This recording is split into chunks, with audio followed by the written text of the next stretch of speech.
Son las 7:32. El día de hoy se presentó el ministro del Interior, José Élice, ante el Congreso de la República en el marco de una sesión en la que varios congresistas presentes exigieron su renuncia, en particular por los sucesos de La Libertad que se tradujeron en la muerte de varias personas. Se le ha reprochado en general su falta de liderazgo frente a la Policía Nacional. Queremos hablar sobre ese tema y sobre el contexto general de la seguridad ciudadana con Ricardo Valdés, que ha sido viceministro en ese sector y que en consecuencia conoce aquello que está en juego. Yo quisiera preguntarle, señor Valdés, si la exigencia de la renuncia del ministro del Interior, después de la larga serie de ministros que hemos tenido en esta cartera, responde a una verdadera voluntad de contribuir a reformar nuestra policía u oculta quizás otras motivaciones políticas. Yo tengo la impresión, buenas noches Fernando, tengo la impresión que oculta otro tipo de motivaciones. La primera persona en exigirla ha sido el, digamos, expresidente Merino, que sabemos bajo qué circunstancias tuvo que dejar su presidencia. Entonces yo estimo que él está exigiendo y comparando ambos eventos, exigiendo en ese sentido la renuncia del ministro, como se le exigió a él la renuncia a la presidencia. Entonces yo estimo que más bien veo aquí en esto un acto de venganza, por ponerlo de un término sencillo para que todos lo puedan entender, ¿no? ¿Y no le parece también chocante que uno de los que habló primero y con más vehemencia sean el congresista José Vega Antonio, quien representa a Antauro Humala, condenado por crimen de policías? Me parece sumamente chocante y también me pareció bastante chocante otras intervenciones que pude escuchar. En todo caso, creo que el ministro fue bastante claro en precisar que su responsabilidad política lo llevaba a estar presente en el Congreso de la República, a dar la cara y hacer las explicaciones del caso. Y bueno, es parte del juego político, veremos si es que la movida que quiere iniciar Acción Popular tiene éxito o no. Yo creo que si eso se concreta, sería obviamente una raya más a ese tigre de la desaprobación que tendría el Congreso de la República, ¿no? Ahora, vamos a los temas de fondo. Lo que está en juego acá, estamos en espera por lo demás del informe de esta comisión que se ha dado 60 días de plazo para hacer propuestas de reforma y profundización de la Policía Nacional. ¿Qué lineamientos le parece a usted que deben ser seguidos para que esa reforma se traduzca realmente en mejor capacidad operativa de nuestra policía? A ver, yo lo que tengo en conocimiento es que están siguiendo ya un plan que se trazó con participación de la policía en el 2019, que es el plan de Santo Mateo, y en función a eso que esta comisión está trabajando para poder hacer los ajustes necesarios y hacer una propuesta. Ahora, esto es una propuesta que va a tener que ser ejecutada obviamente por el nuevo gobierno. Creo que el actual gobierno no va a poder iniciar un proceso de reforma de la policía. Creo que han sido claros en decir que están sentando las bases para un proceso de reforma. Y este es un proceso de reforma que de alguna manera el que gane las elecciones presidenciales de abril tendrá que tomar en cuenta y ver si es que le encuentra sentido o no, una vez que nosotros conozcamos de qué se trata. Bueno, y uno de los temas sin duda que será revisado por esa comisión es el tema de la formación de los agentes policiales.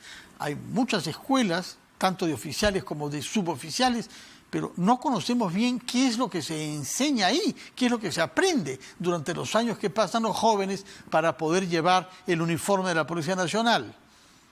La principal reforma, yo coincido con esa apreciación, es la reforma de la educación. Y hay varios temas ahí, ¿no? Obviamente, inclusive hay quienes pueden optar por una escuela única, es decir, no tener una separación entre escuelas de suboficiales y escuelas de oficiales. Y va bien tener un proceso creciente de mayor exigencia y en la medida que esa exigencia va siendo cumplida, durante los primeros 3 años, por ejemplo, y no pueden pasar a las exigencias del 4º año, esos serían los suboficiales. Quienes pasan los niveles de exigencia podrían ya empezar su formación como para ser oficiales. Eso es un extremo, esa es la escuela única. Pero también puede simplemente mantenerse como está ahora, escuela de suboficiales y escuela de oficiales, pero más allá de eso tiene que haber un proceso de especialización después de algún número de años que sea razonable, quizás entre 5 y 10 años de empezar la especialización de la policía, sean suboficiales o suboficiales, en algún campo especial, ¿no? Ya puede ser policía de investigaciones, policía, digamos, de seguridad ciudadana, en fin, de criminalística, ¿no? Eso es una especialización que se hace necesaria y además creo que el esquema de rotación del personal tiene que darse dentro de una especialidad, ya no como es ahora, en donde una persona especialista en tránsito termina haciendo investigación criminal o termina simplemente en una comisaría. Entonces, pero esas son las cosas que hay que modificar. Respecto de lo que usted llama especializaciones, hay quienes van más lejos que usted y hemos escuchado a exministros, exdirectores generales de la policía, generales, personas especializadas o que se pretenden tales, no lo sé, que sostienen que ha sido un error haber unificado los tres cuerpos policiales que existían hasta fines de los años 80 en una sola Policía Nacional, puesto que dicen que las divisiones entre PIP, Guardia Civil y Guardia Republicana persisten y que mejor sería ir a un sinceramiento de la separación de estos tres cuerpos. ¿Tiene alguna lógica eso? ¿A usted le parece que es viable y que es sensato? No.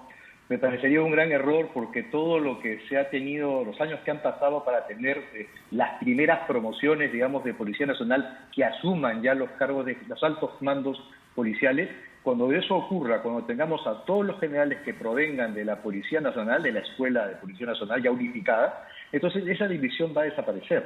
Actualmente tenemos esas pugnas entre estas facciones que están queriendo regresar al pasado, digamos a la década de los 80, por simplemente lealtad a su propio cuerpo, al cuerpo que los vio, digamos, nacer. Pero esto es una discusión que tiene muchísimos años.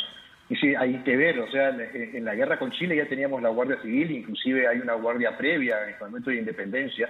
Fue el presidente Leguía quien también formó la Policía de Investigaciones y la Guardia Republicana, y después la Policía de Investigaciones viene con Bustamante. Entonces, lo que es un hecho es que en la década de los 80 era inviable estas tres policías y por eso fue que se unificó. Entonces, hemos caminado desde estas décadas, más de 3 décadas, y creo que en estos momentos, cuando ya estamos por llegar a tener una policía unificada con alto mando policial que provenga de la policía unificada, sería un error dar marcha atrás. Otra propuesta que se ha hecho y que ha hecho suya el actual ministro Hélice es destinar a funcionarios civiles propuestos por servir para las tareas administrativas y presupuestales de la policía, de manera que los policías propiamente tal se vean liberados de esas actividades administrativas y presupuestales, ganar en número y concentrar a los agentes en sus tareas específicas. ¿Le parece a usted viable? ¿Le parece esto a usted que esto se puede hacer? Me parece absolutamente razonable. En el año 2017 tuvimos la experiencia en otro nivel con los auxiliares de policía en las comisarías. Hicieron concursos también donde apoyó servir para tener gente que se viera los temas administrativos en las comisarías y liberar policías para que vayan a la calle. Lamentablemente esa experiencia no ha continuado. En la estructura de la policía, por ejemplo, el secretario ejecutivo de la policía dice, la ley de la policía, que puede ser un civil. Y ahí ya se viene a reconocer que hay un nivel de especialización que proviene de los propios servidores públicos que podrían apoyar a la policía. Eso no significa que la policía no establezca, por ejemplo, las características técnicas de las adquisiciones, por ejemplo, ¿no? Porque ahí está esa parte de su especialización. Pero la adquisición en sí ya es una especialidad. Y esto me permite traer a colación, por ejemplo, los temas de orden público, que son como con los que iniciamos esta conversación y con las cuales Hélice se encuentra en estos momentos cuestionado en el Congreso. Hay un SNIP que es el 29-2189 que permite justamente adquisiciones para el control del orden público y que las adquisiciones se vienen cayendo. O sea, no tenemos, por ejemplo, rochabuses, o sea, los ómnibus estos que arrojan agua, que no hacen daño y que permiten dispersar, ¿no?, a la gente. No hay. ¿Los hemos visto acaso en acción? No. Y hay una compra de 10 de estos hidrantes, estos camiones hidrantes, que se cayó hace cuestión de pocos meses atrás. Lo mismo con las adquisiciones, intuyo yo también que de las adquisiciones no letales o otras armas no letales que también se podrían adquirir y que no se está haciendo. Sí, lo mismo también con la adquisición, por ejemplo, de los buses interprovinciales que requiere la policía para trasladar cómodamente al personal que tiene que manejar los disturbios y no de manera incómoda. O también, por ejemplo, todo lo que es las viviendas de campaña que requieren también estos efectivos para poder asentarse en un lugar y manejar los temas de orden público.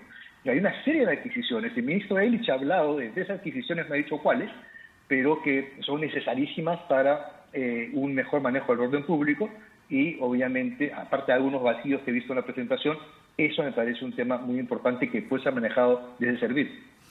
Hay un tema que también importa, que es el tema remunerativo de la policía, porque se han hecho promesas que no se han cumplido necesariamente y el nivel de salarios es relativamente bajo si se le compara con otras categorías de la función pública. Eso es exacto. Sin embargo, se hizo un esfuerzo en el año 2015 en el gobierno de Ollanta Humala y que se continuó durante el gobierno de Kuczynski por mejorar las condiciones salariales de la policía. Un policía, un suboficial recién egresado de la escuela, con 3 años de formación, está aproximadamente bordeando los 3.000 soles. Y eso es bastante más de lo que un joven profesional gana. Sin embargo, creo que debe haber una mayor graduabilidad en la medida que se vaya creciendo en la función policial y ampliar los rangos que actualmente tenemos, ¿no? Porque en estos momentos el rango va a intentar de 3.000 a aproximadamente 8.000 para un general, ¿no? Entonces creo que allá hay sí que hacer algunos cambios. Una última pregunta, por favor. En algunos sectores de la opinión pública y de la prensa hay la sensación de que aumenta la inseguridad y la delincuencia.